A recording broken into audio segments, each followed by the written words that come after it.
आप सब कैसे हैं? मस्त हैं, स्वस्थ हैं। एक गीत सुनाने जा रही हूँ, जैसा लगेगा कमेंट करके जरूर बताना। होली पर का है। मोरे नंदा के लाल खिले होली, सरसैया के फूल खिलेला।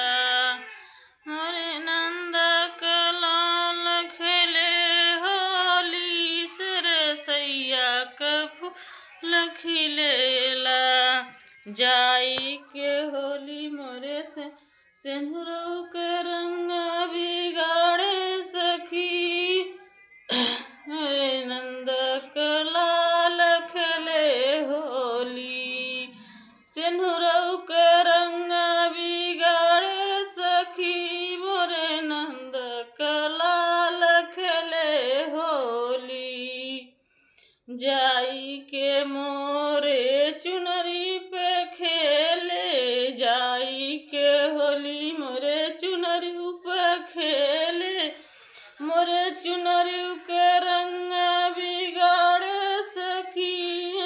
नंद के लाल खेले होली, चुनरी के रंग बिगाड़े सखी। मोरे नंद के लाल खेले होली। जाई के होली मोरे हरौ पे खेले, जाई के होली मोरे हरौ पे खेले। मोरे हरौ के रंग बिगाड़े सखी। मोरे हरौ के रंग बिगाड़े सखी। नंद के लाल खेले होली, मोरे हरौ के रंग बिगाड़े सखी। नंद के लाल खेले होली।